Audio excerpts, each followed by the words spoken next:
Bon, on a tous déjà vécu ça, n'est-ce pas? Ces réunions de brainstorming d'équipe qui s'éternisent, qui tournent en rond et au final qui n'aboutissent à rien. C'est frustrant. Et si on pouvait transformer cette frustration en une véritable machine à résoudre les problèmes? C'est exactement ce qu'on va voir aujourd'hui. Comment on passe du chaos créatif à un véritable impact. Quand on repense à la dernière séance de brainstorming, est-ce que tout le monde a vraiment pu s'exprimer ou est-ce que, comme ça arrive si souvent, quelques personnes ont monopolisé la parole, pendant que les autres, restaient en retrait? Si à la fin de ces réunions, on repart avec une impression de flou, sans direction claire, ce n'est pas une fatalité, c'est juste le signe qu'il manque une bonne méthode.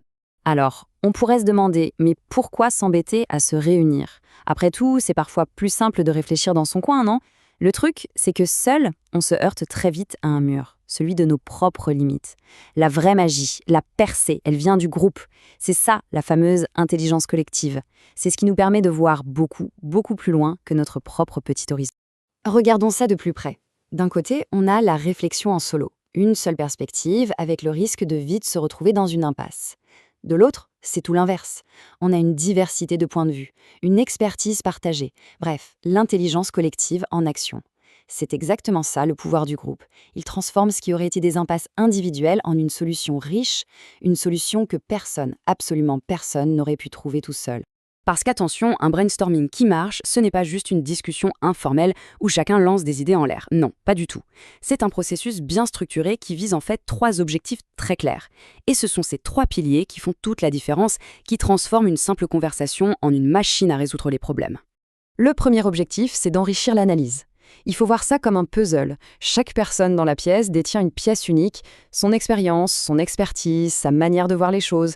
Et c'est seulement en assemblant toutes ces pièces qu'on obtient l'image complète du problème. C'est comme ça qu'on fait apparaître les fameux angles morts, ce qu'une personne seule ne verrait jamais. Deuxième objectif, aller déterrer les causes profondes. Souvent, la vraie source d'un problème, elle n'est pas visible. Elle est cachée sous la surface. C'est la dynamique du groupe, cet effet ping-pong où une idée en amène une autre, qui permet vraiment de creuser, de gratter et de trouver la racine du problème. Encore une fois, c'est quelque chose d'impossible à faire en solo. Et enfin, le troisième objectif. Et celui-là, il est crucial pour la suite. C'est l'appropriation collective.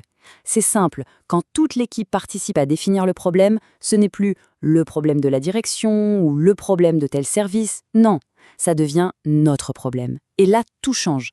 L'équipe n'est plus une simple exécutante, elle devient propriétaire de la solution. L'engagement n'est plus du tout le même. Cette phrase résume parfaitement l'état d'esprit qu'il faut avoir. Le but, ce n'est pas de débattre et surtout pas de juger les idées. À ce stade, la critique est l'ennemi numéro 1 de la créativité. L'unique objectif, c'est de produire un maximum de possibilités. Il faut ouvrir les vannes, laisser tout sortir, sans aucun filtre. Le jugement, le tri, tout ça, ça viendra bien plus tard. Ok, mais attention, pour que toute cette créativité puisse s'exprimer librement, il ne suffit pas de mettre quelques personnes dans une pièce et d'attendre que la magie opère.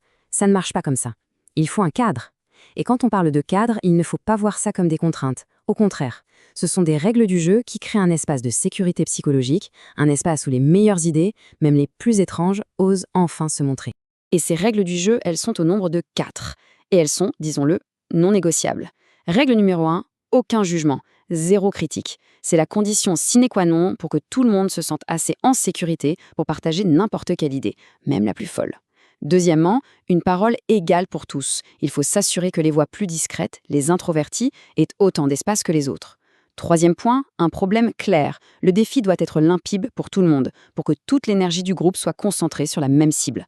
Et enfin, le 4e élément indispensable, un facilitateur. Un guide neutre, qui est là pour gérer le flux, pour être le gardien du temps et surtout de ses règles. Bon, on a les objectifs, on a les règles d'or. La question qui se pose maintenant, c'est concrètement, comment ça se passe? Comment on fait? Eh bien, loin de l'image du chaos total qu'on peut avoir, une bonne session de brainstorming suit en fait un processus très simple et très logique en 3 étapes clés.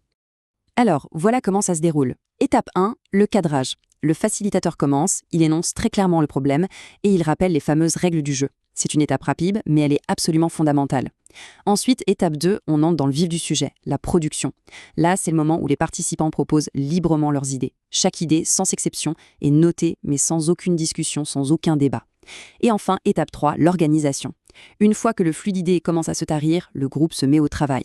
On clarifie les idées, on supprime les doublons et on commence à regrouper celles qui se ressemblent. C'est là qu'on transforme le chaos en quelque chose d'utilisable. Et donc, à la fin d'un processus comme celui-ci, quel est le véritable résultat? Avec quoi l'équipe repart-elle? Eh bien, c'est bien plus qu'une simple liste d'idées un peu en vrac sur un tableau blanc. Non. Ce qu'on obtient, c'est une fondation vraiment solide pour pouvoir passer à l'action. Ce qui s'est passé, c'est une transformation. On est parti d'un nuage d'idées brutes, un peu désordonnées, et on arrive à une structure claire, organisée. Les causes potentielles du problème, elles sont là, sous nos yeux, identifiées, triées, regroupées. Et ça, c'est le point de départ parfait pour aller plus loin, pour construire une analyse plus poussée, que ce soit avec une carte mentale ou un diagramme de cause et effet, par exemple. La question qui se pose maintenant est donc la suivante. Maintenant que ces causes sont bien organisées, comment est-ce qu'on peut transformer cette liste en une véritable carte visuelle?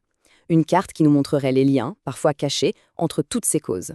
Parce que, au fond, identifier les causes, c'est bien, mais comprendre le système qu'elles forment ensemble, c'est ça la vraie clé pour trouver la bonne solution. C'est à ce moment-là que le véritable travail d'analyse peut enfin commencer.